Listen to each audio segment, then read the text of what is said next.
Hi dear friends, വീണ്ടും പുതിയൊരു വീഡിയോയിലോട്ടേക്ക് സ്വാഗതം. ഇന്ന് നമുക്കൊരു മിൽക്ക് ചപ്പാത്തി തയ്യാറാക്കാം. മണിക്കൂറുകൾ കഴിഞ്ഞാലും ഈ ചപ്പാത്തി നല്ല സോഫ്റ്റായിട്ടാണ് ഇരിക്കുക. അതുപോലെ തന്നെ നല്ല രുചിയുമാണ് കഴിക്കാൻ, നല്ല പൊങ്ങി വരികയും ചെയ്യും. അപ്പോൾ ഈസി ആൻഡ് ടേസ്റ്റി ആയിട്ടുള്ള ഈ ഒരു മിൽക്ക് ചപ്പാത്തി എങ്ങനെ തയ്യാറാക്കുന്നു നോക്കാം. ഒരു ബൗളിലോട്ടേക്ക് 2 കപ്പ് ആട്ടപ്പൊടി എടുക്കാം. ഞാനിപ്പോൾ ആശീർവാദിൻ്റെ ആട്ടപ്പൊടിയാണ് എടുത്തിട്ടുള്ളത്. ഇതിലേക്ക് ആവശ്യമായിട്ടുള്ള ഉപ്പ് കൂടി ചേർക്കാം. ഇനി 2 ടേബിൾ സ്പൂണോളം ഒലിവ് ഓയിൽ ചേർത്ത് കൊടുക്കുന്നുണ്ട്. ഇനി ഒലിവ് ഓയിൽ നിങ്ങളുടെ കയ്യിൽ ഇല്ലാതാണെങ്കിൽ സൺഫ്ലവർ ഓയിലോ ഏതെങ്കിലും വെജിറ്റബിൾ ഓയിലോ നിങ്ങൾക്ക് ചേർത്ത് കൊടുക്കാം. എന്നിട്ട് കൈ വെച്ചിട്ട് നന്നായിട്ട് തിരുമ്മി യോജിപ്പിച്ചെടുക്കാം. നന്നായിട്ട് ഇതുപോലെ കൈ വെച്ചിട്ട് തിരുമ്മി യോജിപ്പിച്ച് കഴിയുമ്പോൾ നമ്മൾ ഏകദേശം ഒരു ബ്രെഡ് ക്രംസിൻ്റെ ഒക്കെ ഒരു രൂപത്തിലായിട്ട് കിട്ടും. ഇനി നമ്മൾ വെള്ളത്തിന് പകരം പാലൊഴിച്ചിട്ടാണ് ഈ ഒരു ചപ്പാത്തി നമ്മൾ കുഴച്ചെടുക്കുന്നത്. അപ്പോൾ കുറച്ചായിട്ട് പാലൊഴിച്ച് കൊടുക്കുക.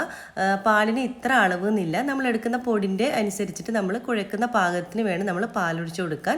പിന്നെ പാലെടുക്കുമ്പോൾ പ്രത്യേകം ഒന്ന് ശ്രദ്ധിക്കുക, നല്ല ചൂടുള്ള പാൽ തന്നെ എടുക്കാൻ പ്രത്യേകം ഒന്ന് ശ്രദ്ധിക്കണം കേട്ടോ.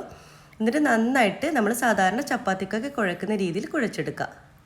നല്ല സ്മൂത്തായിട്ട് നല്ല സോഫ്റ്റായിട്ട് നമ്മൾ കുഴച്ചെടുക്കുക. എനിക്കിപ്പോൾ ഈ കുഴക്കാൻ വേണ്ടിയിട്ട് 1 കപ്പ് പാലാണ് വേണ്ടി വന്നിട്ടുള്ളത്.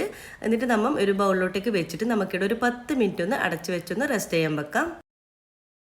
10 മിനിറ്റ് ശേഷം നമ്മുടെ മാവിടെ നല്ല സോഫ്റ്റായിട്ടാണ് ഇരിക്കുന്നത്. വീണ്ടും ഒന്ന് കുഴച്ചതിന് ശേഷം നമ്മൾ ചപ്പാത്തിക്കൊക്കെ നമ്മൾ എടുക്കുന്ന രീതിയിൽ നമ്മൾ ഓരോ ഉരുളകളാക്കി എടുക്കുക. ആദ്യം ഇതുപോലെ ഒരു ഉരുള എടുത്തിട്ട് കൈ വെച്ചിട്ട് ഇതേ രീതിയിലൊന്ന് നമ്മളൊന്ന് ആക്കി കൊടുക്കുക. എന്നിട്ടൊരു പലകയിലേക്ക് വെച്ചിട്ട് കുറച്ച് പൊടിയൊന്ന് തൂക്കി കൊടുക്കുക. എന്നിട്ട് നമ്മൾ സാധാരണ ചപ്പാത്തിക്കൊക്കെ പരത്തുന്ന ആ രീതിയിലൊന്ന് നമ്മൾ പരത്തിയെടുക്കുക. ബാക്കിയെല്ലാം നമ്മൾ ചപ്പാത്തി പരത്തുന്ന ആ രീതിയിൽ തന്നെയാണ് നമ്മൾ ചെയ്യേണ്ടത്. ഇത് കുഴക്കുന്നതിൽ മാത്രമേ ഉള്ളൂ കേട്ടോ ഒരു പ്രത്യേകതയുള്ളത്. ഇതുപോലെ നമ്മൾ ചപ്പാത്തിക്കൊക്കെ പരത്തുന്ന രീതിയിൽ പരത്തിയെടുക്കുക. മുഴുവൻ ചപ്പാത്തിയും ഇവിടെ പരത്തി വെച്ചിട്ടുണ്ട്. ഇനി ഓരോന്നായിട്ട് ചുട്ടെടുക്കാം. പാൻ നന്നായിട്ട് ചൂടാകുമ്പോൾ അതിലോട്ടേക്ക് നമ്മൾ പരത്തി വെച്ചുള്ള ചപ്പാത്തി ഇട്ട് കൊടുക്കാം. എന്നിട്ട് 1 മിനിറ്റ് ആകുമ്പോൾ നമുക്കൊന്ന് തിരിച്ചിട്ട് കൊടുക്കണം.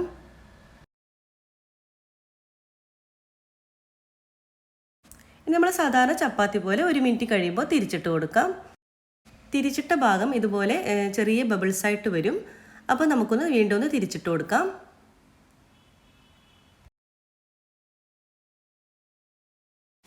അപ്പോൾ നമ്മുടെ ചപ്പാത്തിയൊക്കെ നല്ലവണ്ണം തന്നെ പൊങ്ങി വന്നിട്ടുണ്ട്. വീണ്ടും ഒന്ന് തിരിച്ചിട്ട് കൊടുക്കുക. കണ്ടോ, 2 ഭാഗവും നന്നായിട്ട് തന്നെ വെന്ത് വന്നിട്ടുണ്ട്.